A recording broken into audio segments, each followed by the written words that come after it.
Podcast Historia Universal Contemporánea. Temporada 6, Episodio 5. La crisis de los misiles en Cuba. Bienvenidos, esto es Historia Universal Contemporánea, el podcast en el que analizamos procesos históricos que tienen que ver con nuestro presente, y en esta sexta temporada nuestra temática eje es la Guerra Fría. Hoy vamos a platicar sobre la crisis de los misiles en Cuba. Soy Raimundo Salcedo y hablemos de historia. El mundo estaba en plena Guerra Fría y el tiempo seguía su inexorable marcha. En palabras de Álvaro Lozano, los últimos años de Truman como presidente y de la vida de Stalin fueron un periodo de recrudecimiento y muchos pensaron que la Tercera Guerra Mundial era ya inevitable. Fin de cita. El 5 de marzo de 1953 murió Yosif Vissarionovich Dushushvili, mejor conocido como Stalin, en Moscú, capital de la Unión Soviética, tras una notable disminución de su salud en los últimos 3 años y en circunstancias que aún son objeto de debate. Con la muerte de Stalin, se abría una puerta que llevaba 3 décadas cerrada: la sucesión del líder de la Unión Soviética. Hay que recordar que, a diferencia de las democracias occidentales, en la Unión Soviética el puesto no era el de presidente, sino el de secretario general del Partido Comunista de la Unión Soviética. Pues bien, la sucesión fue una lucha entre dos: por un lado, Georgi Malenkov y por otro lado, Nikita Khrushchev, quienes tenían posturas diametralmente opuestas en lo que respecta al futuro de la Unión Soviética y el trato póstumo a Stalin y sus políticas.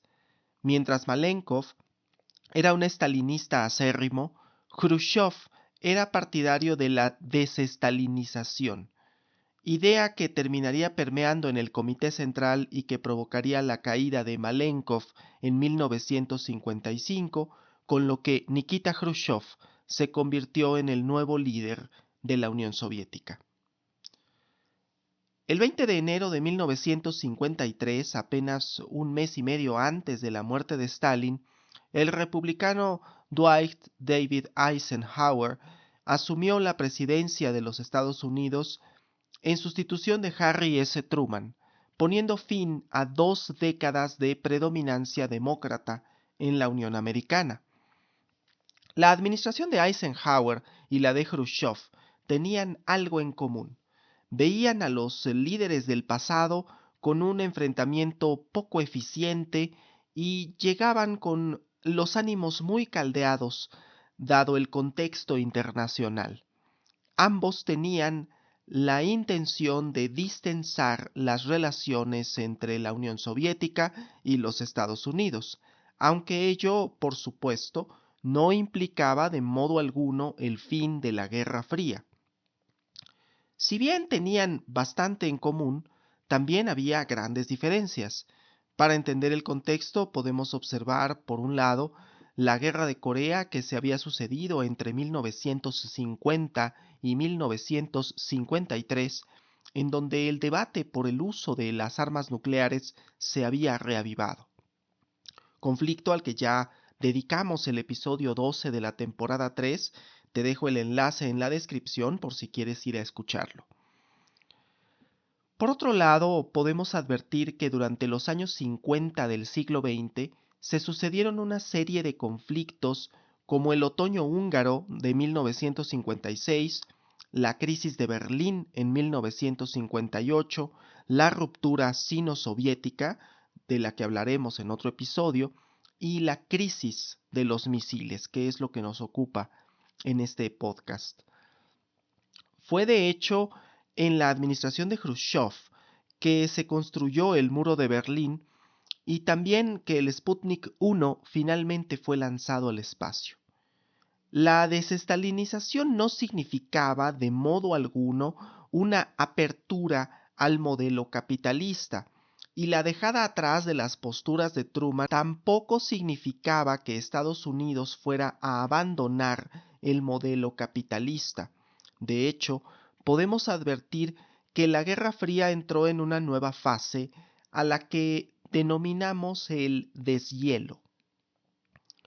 La política de Khrushchev era la de una coexistencia competitiva, con lo que tendía a considerar que la Unión Soviética terminaría triunfando sobre los Estados Unidos y el capitalismo en sí mismo, dada la superioridad académica que habían forjado en los últimos años de la era Stalin.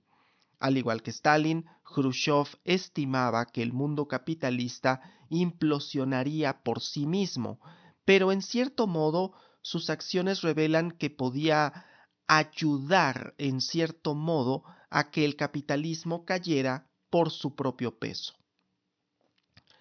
La respuesta de la administración Eisenhower fue la de emprender represalias directas y hacer valer el pacto de la OTAN y en general los acuerdos internacionales para evitar incursiones en su esfera de influencia.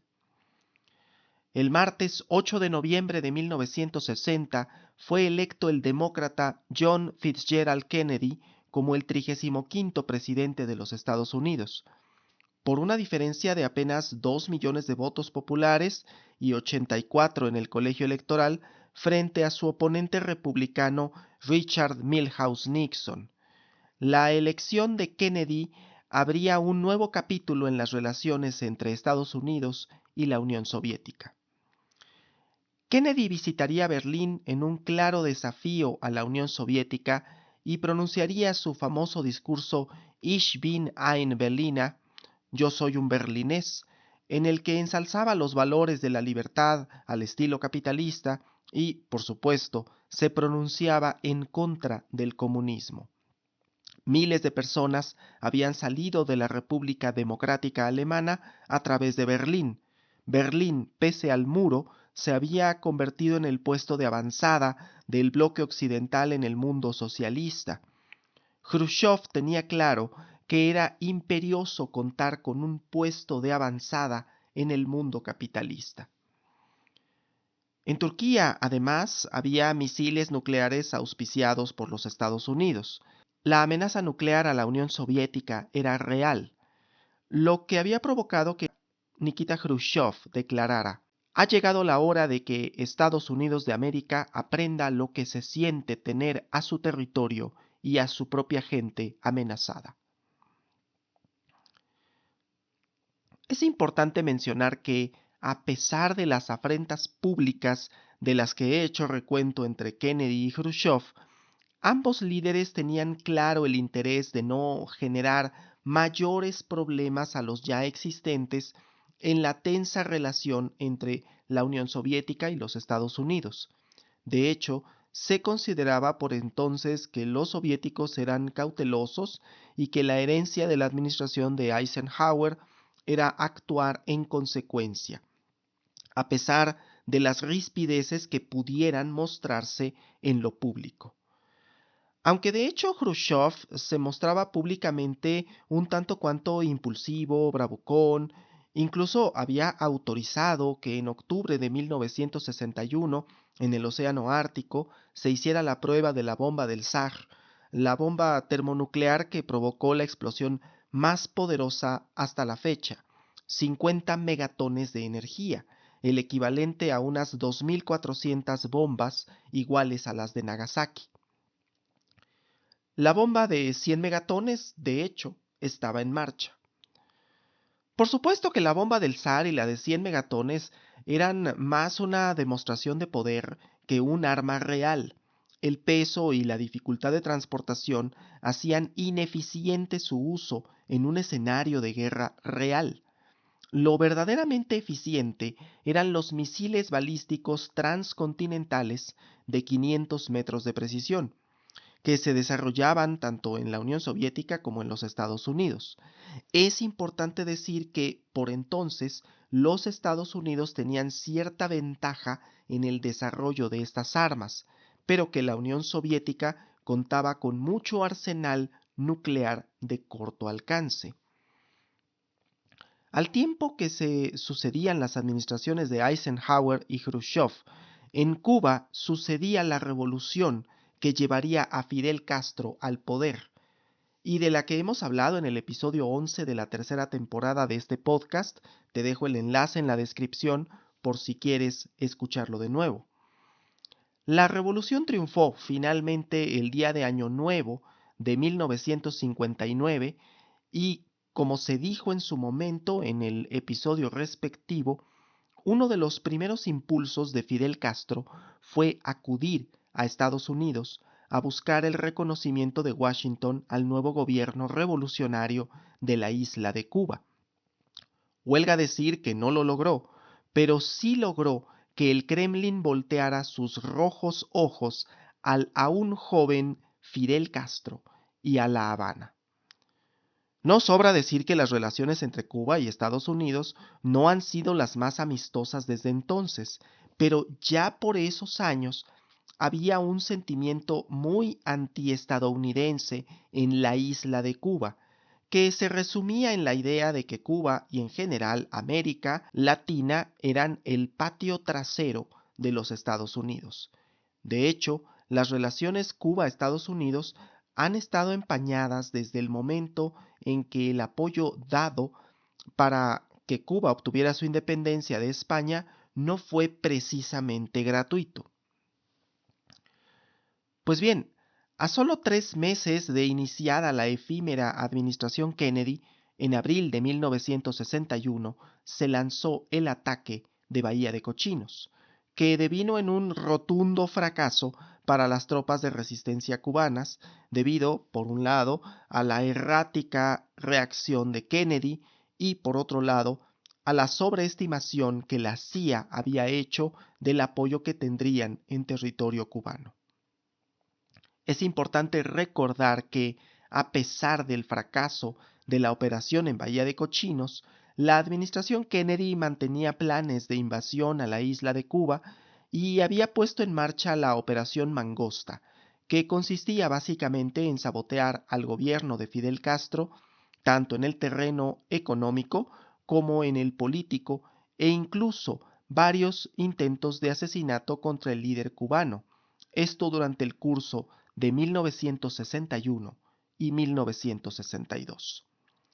Habría que comprender que 1962 sería un año crucial para la administración Kennedy, ya que las elecciones intermedias tendrían lugar en aquel año y uno de sus principales intereses era mantener al Congreso norteamericano de su lado, por lo que había iniciado negociaciones con la Unión Soviética de Khrushchev para evitar que la crisis de Berlín fuera reactivada hasta después de la jornada electoral de inicios de noviembre de 1962. Khrushchev le dio garantías a Kennedy de que la crisis en Berlín no se reactivaría entonces y que tendría el camino limpio hacia las elecciones legislativas. También le garantizó que el rearme cubano era únicamente defensivo. No sobra decir que esto era un engaño cuidadosamente tramado desde el Kremlin. Las operaciones de inteligencia estadounidenses eran bastante eficientes para la época, pero debemos tener en cuenta una cosa: el fracaso en Bahía de Cochinos, particularmente las sobreestimaciones de la CIA y el alarmismo que por lo general permeaba en los sectores anticomunistas estadounidenses, hicieron que la idea de que la Unión Soviética estuviera instalando misiles nucleares en la isla de Cuba fuera descartada en más de una ocasión en la Oficina Oval durante el curso del verano de 1962. Es una especie de ahí viene el lobo, pero con bombas nucleares de por medio. Ya desde el verano de 1962, la Casa Blanca especulaba con la posibilidad de que los buques cargueros que llegaban a la isla de Cuba, procedentes de la Unión Soviética, contenían algo más de lo que decían contener. Los servicios de inteligencia norteamericanos habían desarrollado la habilidad de la cajología, que consistía en tratar de adivinar qué contienen los cargamentos que llegan a los puertos cubanos. Se sabe, sin embargo, que el gobierno de John F. Kennedy consideraba que muchas de estas especulaciones eran alarmistas y carentes de sustento. Sin embargo, el sobrevuelo de un U-2 sobre San Cristóbal al oeste de La Habana confirmó los peores temores de quienes habían sido calificados de alarmistas por Kennedy, esto el martes 16 de octubre de 1962. Entre el 16 y el 22 de aquel octubre, el gobierno estadounidense mantuvo a puerta cerrada el terrible descubrimiento. Esta es la fase de la crisis que se mantuvo en los pasillos de la Casa Blanca, en la oficina oval y tras un telón grisáceo en que la opinión pública solo podía especular acerca de lo que ocurriría. Fue entonces que se barajó la posibilidad de una invasión abierta y directa contra la isla de Cuba. También la posibilidad de bombardear la isla. Sin embargo, el recuerdo de lo ocurrido en diciembre de 1941 en Pearl Harbor seguía vivo en la memoria estadounidense. Además, la invasión en Bahía de Cochinos había sido calificada por el mismísimo Castro como una repetición de aquel día de la infamia.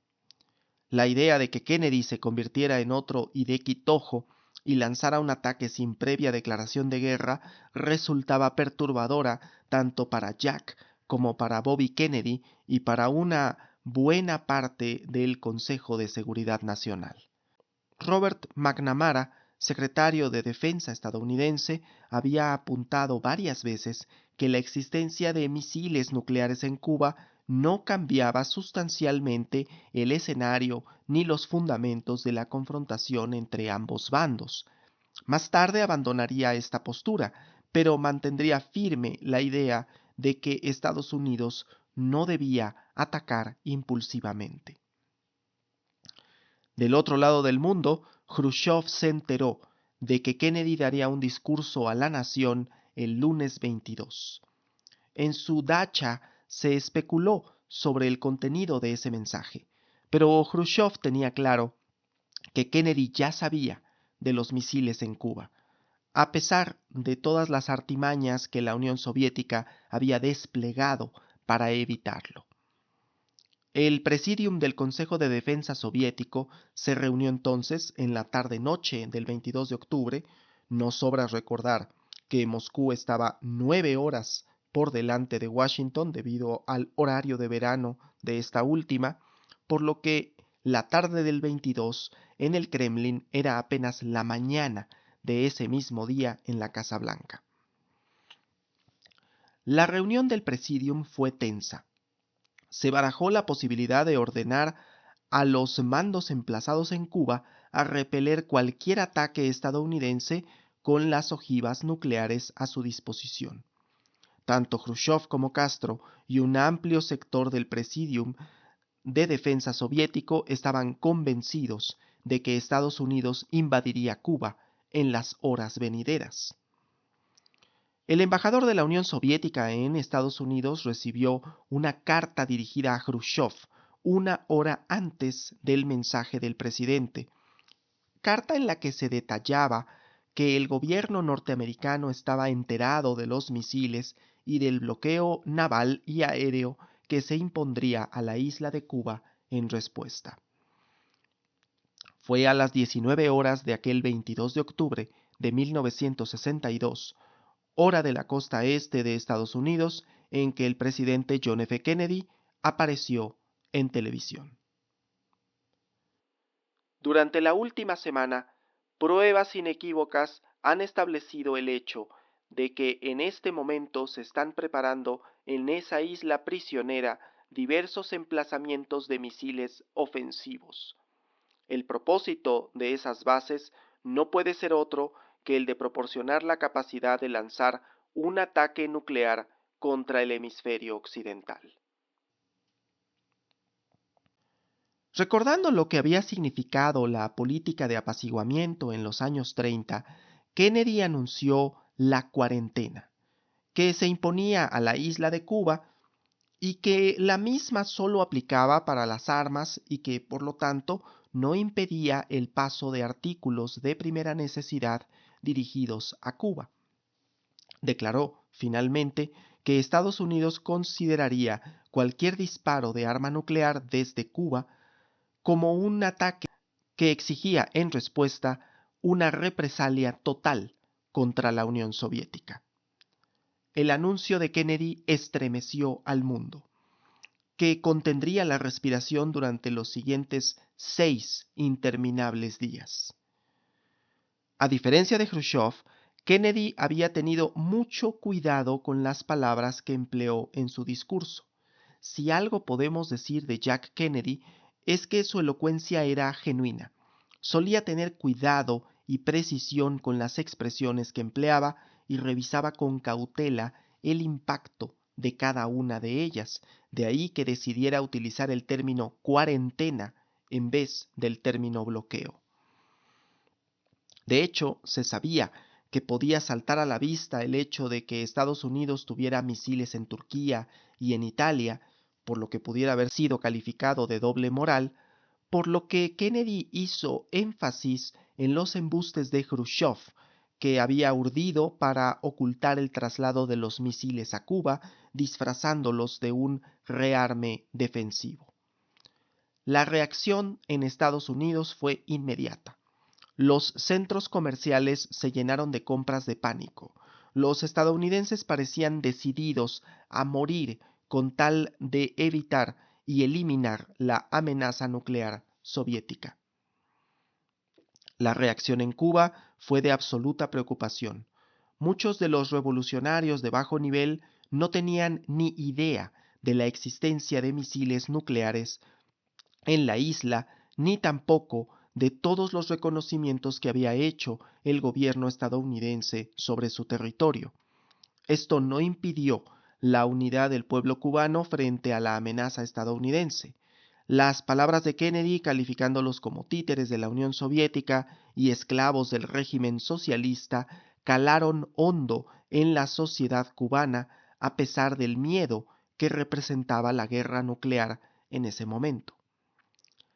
La respuesta de Castro fue en un discurso de 90 minutos, que es corto para los estándares del líder cubano.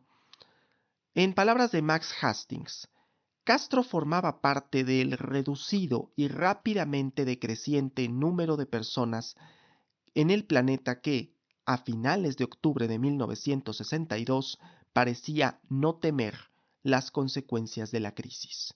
Fin de cita. A las 10 de la mañana del 24 de octubre se hizo efectivo el bloqueo anunciado por Kennedy bajo el nombre Cuarentena. 25 minutos más tarde, los buques soviéticos se detuvieron en las proximidades de la línea del bloqueo. El bloqueo encontraba apoyo no solo de la comunidad internacional afín a Washington, sino también de la Organización de Estados Americanos, dado el compromiso de todos ellos de no permitir en su territorio incursiones de potencias europeas. Los líderes mundiales reaccionaban ante la alarmante cadena de acontecimientos. ¿Qué ocurriría si los soviéticos decidían avanzar? ¿Qué ocurriría si los estadounidenses decidían invadir Cuba? ¿Qué ocurriría si sucedía un error de comunicación? Todo aquello impensable. En el Vaticano, el Papa Juan XXIII veía todo con preocupación. El recuerdo de 1914 y la fallida intervención de Benedicto XV para evitar el conflicto se ceñía sobre la Santa Sede y, contrariando lo que sus asesores le recomendaron, el jueves 25 de aquel octubre lanzó un discurso que quedará para la posteridad. Que ellos, con la mano en el pecho, escuchen el grito angustioso que, desde todos los puntos de la tierra, niños inocentes y ancianos, individuos y comunidades, elevan al cielo. Paz, paz. Nos renovamos hoy esta solemne apelación. Suplicamos a todos los gobernantes que no permanezcan sordos ante este grito de la humanidad, que hagan cuanto esté en su parte para salvar la paz, Así evitarán al mundo los horrores de la guerra, cuyas terribles consecuencias nadie puede prever. Hoy sabemos que ni Khrushchev ni Kennedy tenían intenciones de ir a la guerra por Cuba, a pesar de lo que Castro instigaba tanto en lo público como en lo privado. También sabemos que el discurso de Juan XXIII representaba la postura de buena parte de la comunidad internacional e incluso tanto de Khrushchev como de Kennedy, quien, dicho sea de paso, fue el primer presidente católico de los Estados Unidos. Aquel jueves Khrushchev y el Presidium estaban buscando una salida diplomática al conflicto que, no sobra recordar, el mismo Khrushchev había provocado y había errado en el cálculo. En la Unión Soviética, la política era no decir de frente las verdades desagradables, ni siquiera en el Presidium o en el Politburó, de forma que Khrushchev presentaba como una alternativa el hecho de que Estados Unidos se comprometiera a no invadir Cuba y que retirar los misiles de la isla estaba bien, cuando en realidad lo que Khrushchev estaba haciendo era poner ya las condiciones para una salida diplomática. En Washington, la idea de que el Kremlin estuviera barajando esta posibilidad era algo que no pasaba por la cabeza de Kennedy ni de los altos mandos estadounidenses, y se lidiaba con la posibilidad de abordar el buque petrolero Bucarest, que se encontraba peligrosamente cerca de la línea de cuarentena. Con pleno conocimiento de que la inteligencia soviética de la KGB interceptaría el mensaje, los altos mandos estadounidenses dieron la orden de elevar el nivel de seguridad a DEFCON 2, el último antes de una guerra nuclear, y hasta entonces nunca había sido utilizado. El Kremlin tuvo noticia entonces de que Estados Unidos hablaba en serio. A Khrushchev se le agotaba el tiempo para hacer público su interés de salir diplomáticamente del conflicto. La determinación del Kremlin de poner una salida diplomática no se comunicó a la Casa Blanca sino hasta la tarde del viernes 26 de octubre, en donde Khrushchev pide levantar el bloqueo sobre Cuba y la garantía de no invasión de la isla. Todo esto en una carta privada a Kennedy. Esto podía haber sido la salida definitiva al conflicto, pero no fue así. Castro seguía pidiendo al Kremlin que se iniciara una ofensiva nuclear sobre Estados Unidos en caso de invasión, y se sabe que los ciudadanos cubanos veían con desesperación el hecho de que los soviéticos se negaran a atacar los aviones de reconocimiento estadounidenses que seguían sobrevolando la isla. El sábado 27 de octubre de 1962 se conoce como el Sábado Negro. Esa mañana fue derribado un U-2 estadounidense que sobrevolaba el oriente de la isla de Cuba. Esto elevó la tensión mientras Khrushchev se dirigía públicamente a Kennedy poniendo una condición más: el retiro de los misiles nucleares en Turquía. La discrepancia de las dos solicitudes, la pública y la privada, dejaba en evidencia que Khrushchev estaba errático, pero al mismo tiempo la solución que proponía no parecía del todo descabellada para los ojos de la comunidad internacional. La legitimidad de la exigencia de los misiles en Turquía fue ampliamente discutida y Estados Unidos acusó públicamente a Moscú de emitir ofertas contradictorias e inconsistentes para salir de la crisis. Una acusación bastante legítima. La lentitud de las negociaciones fue pieza clave durante todo el conflicto y específicamente en esta fase final. Cartas iban y venían desde el escritorio de ambos mandatarios, pero pasaban por los canales diplomáticos habituales y, dada la diferencia de horario, la respuesta demoraba interminables horas. La Casa Blanca se comprometería públicamente a no atacar Cuba, en tanto que la Unión Soviética retiraría sus misiles de la isla, De manera privada, se retirarían los misiles de Turquía y se garantizaría la integridad de ésta. El acuerdo se hizo público el domingo 28 de aquel octubre, sin haber hecho escala en La Habana, quizás porque Khrushchev consideraba a Castro demasiado inflexible como para hacerlo partícipe de las negociaciones.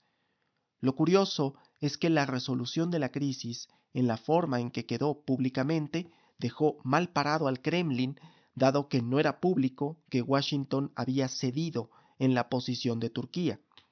En Occidente parecía que Khrushchev se había tenido que doblar ante Kennedy y en la Unión Soviética se intentó manejar una versión parecida, pero al revés, con realmente poco éxito.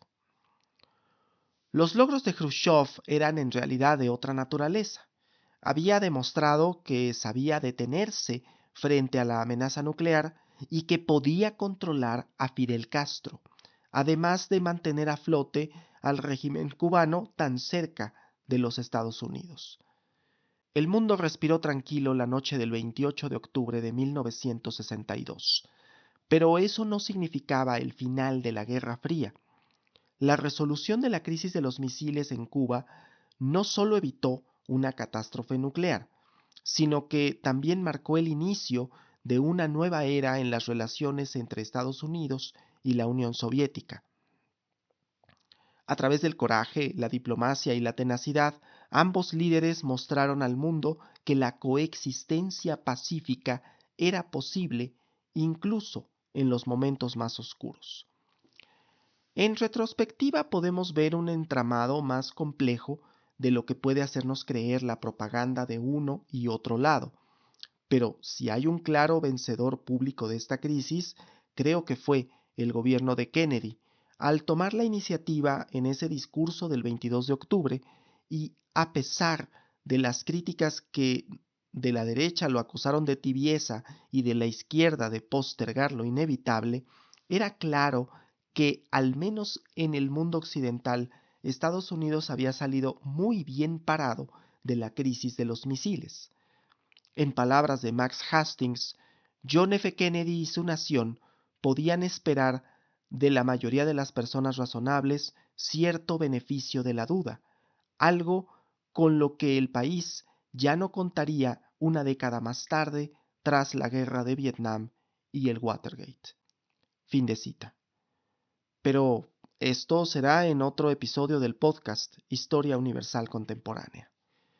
Y bien, hemos llegado al final de este episodio. Quiero agradecerte por haber escuchado hasta el final. Te invito a suscribirte a mi canal de YouTube si no lo has hecho aún, así como a compartir el contenido si es de tu agrado.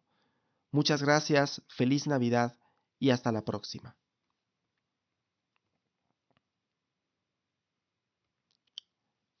Este episodio fue escrito, producido y narrado por Raimundo Manuel Salcedo Flores. La bibliografía consultada por estricto orden alfabético del apellido del autor es Max Hastings, La crisis de los misiles en Cuba, 1962. John Lewis Gaddis, Nueva historia de la Guerra Fría. Álvaro Lozano, La Guerra Fría. Ronald E. Povarsky, La Guerra Fría. Vladislav Zubok, Un imperio fallido, la Unión Soviética durante la Guerra Fría.